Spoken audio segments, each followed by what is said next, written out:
Hai curious people, Maudia Yunda here. Selamat datang di My Book List again, di mana aku sharing kisi-kisi menarik dari buku yang aku baca. Dari semua isinya, aku hanya akan sharing 3 insights yang personally menarik buat aku. Hari ini kita akan membedah buku Atomic Habits by James Clear. Yuk ngomongin authornya. James Clear sudah bertahun-tahun melakukan riset tentang habits dan decision making. Awalnya James dikenal lewat sebuah newsletter yang tumbuh menjadi 100.000 pelanggan hanya dalam 2 tahun. Sampai hari ini karyanya sering muncul di The New York Times, Forbes, and Business Insider. Insight pertama, lupakan goals, usahakan bangun sistem. Insight ini menekankan bahwa goals dan systems adalah 2 hal yang berbeda. Goals atau tujuan adalah hasil yang ingin dicapai, tapi sistem adalah proses yang mengarah pada hasil tersebut. James Clear mengingatkan kita untuk fokus membangun sistem yang bisa membawa kita lebih dekat kepada tujuan yang kita inginkan.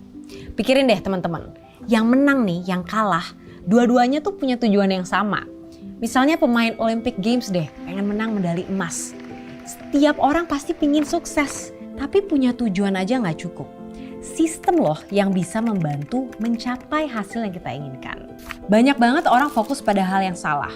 Fokusnya malah pada tujuan terus, bukan proses yang diperlukan untuk sampai ke titik itu. Padahal nih, tujuan itu kan tentang jangka panjang ya. So we have to focus on the systems and on those small habits yang kita lakukan setiap hari. Insight kedua, cara-cara Jitu membangun kebiasaan. My favorite part. Menurut bukunya, ada 4 cara Jitu untuk dapat bisa membangun kebiasaan. And these are so powerful, I love them so much.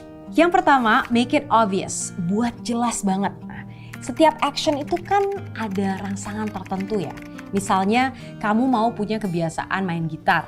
Kalau kamu simpen itu gitar di lemari, pasti nggak akan pernah deh kamu latihan. Tapi kalau kamu taruh gitarnya di tempat yang gampang kelihatan, kayak di tengah ruangan contohnya, pasti kamu akan lebih diingatkan untuk latihan lebih sering.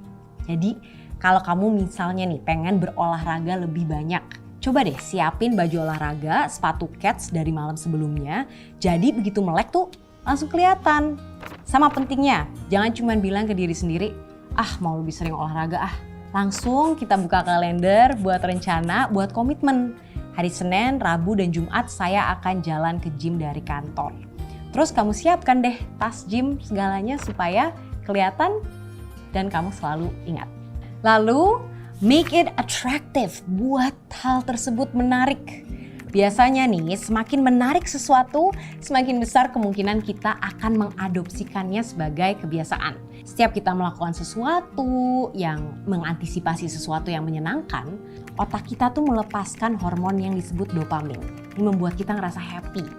Ini bisa kita gunakan untuk membangun habit.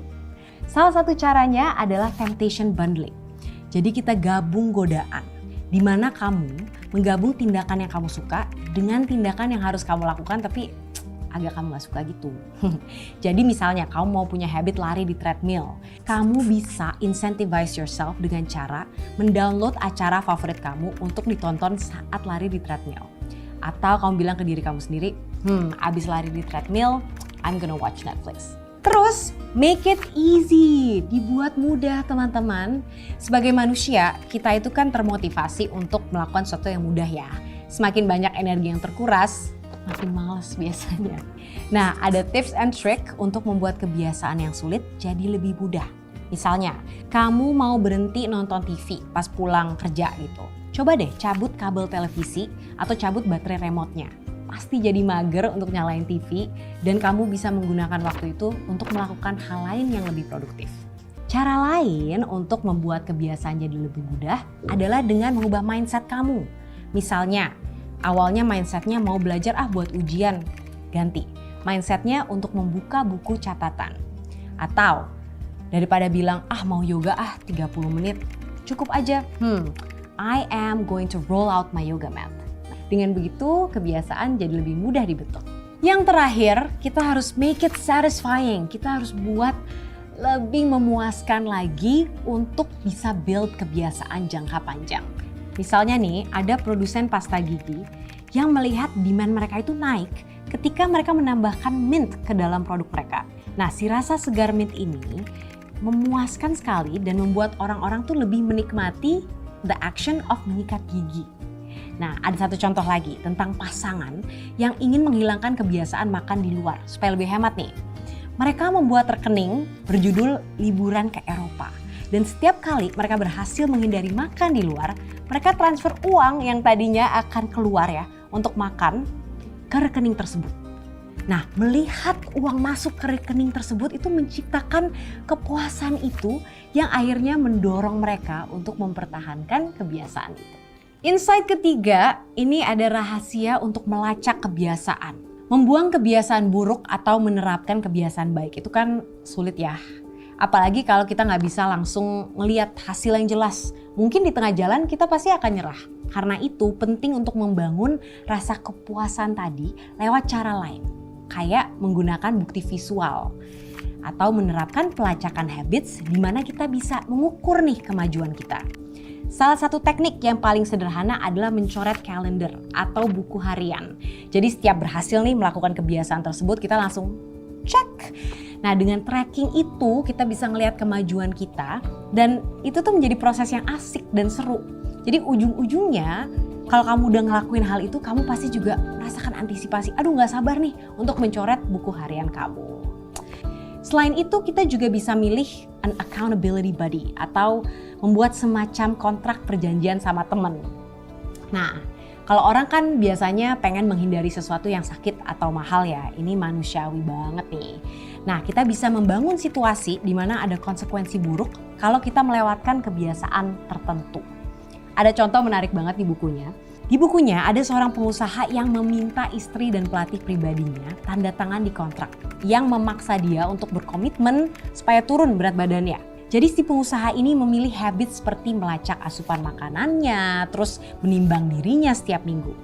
Terus dia bikin ada hukuman kalau misalnya dia gagal melakukan hal-hal ini. Misalnya kalau dia gagal melacak makanannya, dia harus membayar pelatihnya $100. Kalau gagal menimbang, dia harus membayar istrinya $500. Kontrak ini berhasil banget. Bukan hanya karena pengusahanya nggak mau kehilangan uang, tapi juga nggak mau mengecewakan pelatih dan istrinya. Biasanya kalau kita tahu nih, wah ada yang merhatiin. Ini bisa menjadi motivasi yang cukup besar untuk menjaga konsistensi. And now, so what? Here are my reflections and final thoughts. Menurut aku, buku ini tuh menarik banget dan actionable. Itu penting. Banyak insights dan tips yang benar-benar tactical yang bisa kita ambil dan kita langsung kebayang gitu. What can we do? Tapi dari pengalaman aku sendiri, tetap harus ada kurasi personal juga sih yang kita lakuin. Karena harus kita customize dengan kecenderungan kita dan personality kita sendiri. Okay, thanks for listening, curious people. If you want me to read a book and share with you my favorite insights, kasih book recommendations di komen di bawah. Dan jangan lupa untuk subscribe and turn on notifications. Bye!